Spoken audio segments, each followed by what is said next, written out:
বেশ কিছু গুরুত্বপূর্ণ সাংবিধানিক প্রশ্নে এখনও ঐকমত্যে পৌঁছানো যায়নি।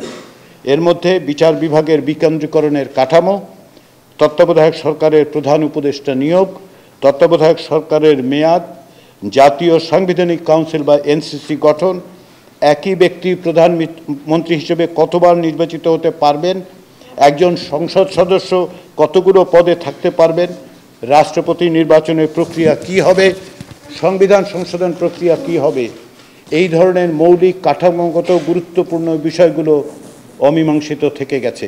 তবে এসব বিষয়ে অনেক দলই আরও আলোচনার কথা বলেছেন এবং আলোচনায় নমনীয়তা প্রদর্শন করেছেন।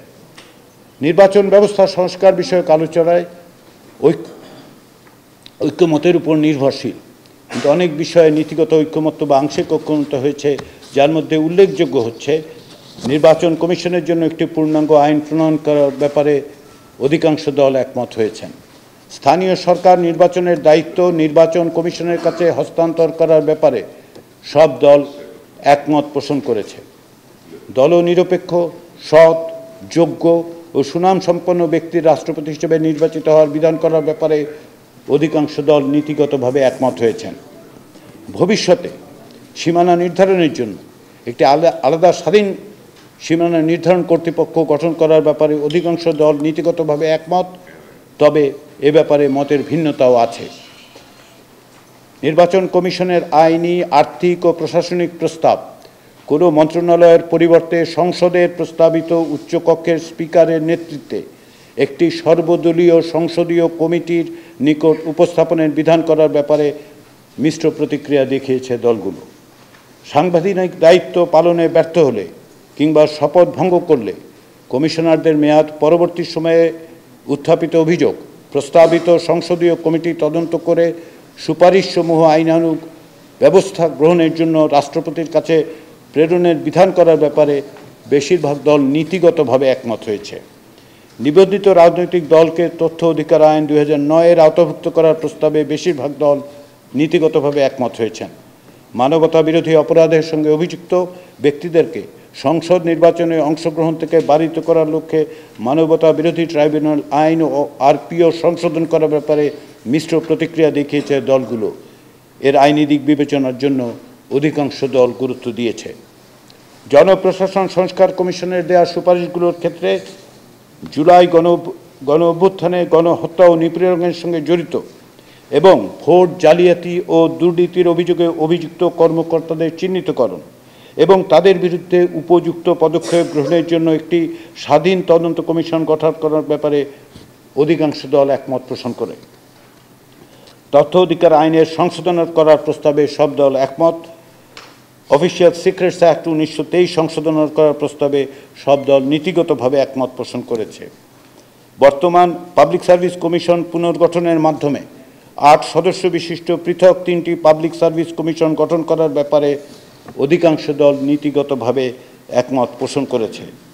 বিভিন্ন মন্ত্রণালয়ের কার্যক্রম পর্যবেক্ষণের জন্য সংসদের স্থায়ী কমিটির মতোই জেলা ও উপজেলা পর্যায়ে বিভিন্ন শ্রেণী পেশার নাগরিকদের সমন্বয়ে একটি করে জেলা নাগরিক কমিটি ও উপজেলা নাগরিক কমিটি গঠন করার ব্যাপারে দলগুলো মিশ্র প্রতিক্রিয়া দেখিয়েছে। সুপ্রিম কোর্টের সাথে পরামর্শক্রমে উপজেলা পর্যায়ে দেওয়ানি ও ফৌজদারি ম্যাজিস্ট্রেট কোর্ট পুনঃস্থাপন করার অধিকাংশ দল নীতিগতভাবে একমত পোষণ করেন। জনপ্রশাসন সংস্কার কার্যক্রম বাস্তবায়নের লক্ষ্যে একটি স্বাধীন ও স্থায়ী জনপ্রশাসন সংস্কার কমিশন গঠন করার প্রস্তাবে অধিকাংশ রাজনৈতিক দল একমত পোষণ করেছে। পৌরসভার চেয়ারম্যান সরাসরি ভোটে নির্বাচিত হওয়ার বিষয়ে একমত পোষণ করেছে অধিকাংশ রাজনৈতিক দল। হিসাব বিভাগ হতে অডিট বিভাগকে আলাদা করার বিষয়ে একমত সব রাজনৈতিক দল। দেশের পুরাতন 4টি বিভাগকে সীমানাকে 4টি প্রদেশে বিভক্ত করে প্রাদেশিক শাসন ব্যবস্থা চালু করা, বিদ্যমান জেলা পরিষদ ব্যবস্থা বাতিল করা, ওয়ার্ড মেম্বারদের ভোটে পৌরসভার চেয়ারম্যান নির্বাচিত হওয়া এবং উপজেলা পরিষদের ভাইস চেয়ারম্যান পদটি বিলুপ্ত করার প্রস্তাবে বেশিরভাগ দল একমত হয়নি। একথা বলার প্রয়োজন যে উপরে উল্লেখিত বিষয়গুলোর বাইরেও আরও অনেক বিষয়ে দলগুলোর মধ্যে ঐক্যমত্য আছে। একইভাবে প্রতিটি সংস্কার কমিশনের সুপারিশের আরও কিছু বিষয়ে মতপার্থক্য আছে। কিছু বিষয় উদাহরণ হিসেবে উল্লেখ করা হয়েছে মাত্র। আমরা পরবর্তী ধাপের আলোচনার শেষে এইসব সুপারিশের ব্যাপারে দলগুলোর চূড়ান্ত অবস্থান জানাতে পারব বলে আশা করি। সংস্কারের ব্যাপারে জাতীয় ঐক্যমত্য প্রতিষ্ঠার লক্ষ্যে আমরা খুব শিগগিরই দ্বিতীয় পর্বের আলোচনা শুরু করার পরিকল্পনা করেছি।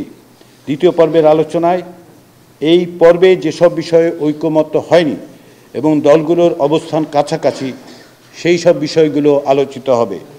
রাজনৈতিক দল ছাড়াও সংস্কার প্রস্তাবে নাগরিক সমাজের প্রতিনিধিদের যেমন লেখক, চিন্তক, শিক্ষক এদের সঙ্গে কমিশনের একাধিক দিন আলোচনা অনুষ্ঠিত হয়েছে, আরও আলোচনার পরিকল্পনা আছে।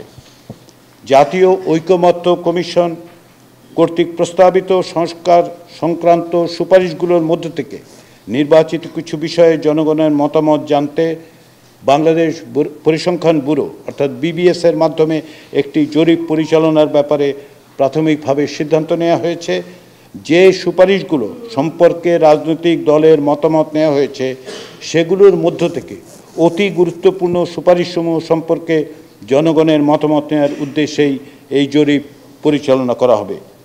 আমরা আশা করি রাজনৈতিক দলগুলোর সঙ্গে দ্বিতীয় পর্বের আলোচনার মধ্য দিয়ে জুলাই মাসের মধ্যেই একটি জাতীয় সনদ তৈরি করা সম্ভব। পরিশেষে আমরা মনে করি 5ই আগস্টের গণ অভ্যুত্থানের পর আমাদের সমাজ, রাষ্ট্র, আইন ও নীতি কাঠামোকে নতুন করে সাজানোর এক ঐতিহাসিক সুযোগ আমাদের সামনে হাজির হয়েছে। ভবিষ্যৎ প্রজন্মের স্বার্থে আমাদের ভোটাধিকার ও টেকসই গণতান্ত্রিক ব্যবস্থা প্রতিষ্ঠার লক্ষ্যে কতগুলো সুদূর প্রসারী সংস্কার বাস্তবায়নের মাধ্যমেই আমাদের পক্ষে জুলাই অভ্যুত্থানের বীর সেনানীদের রক্তের ঋণ স্বীকার করা সম্ভব হবে।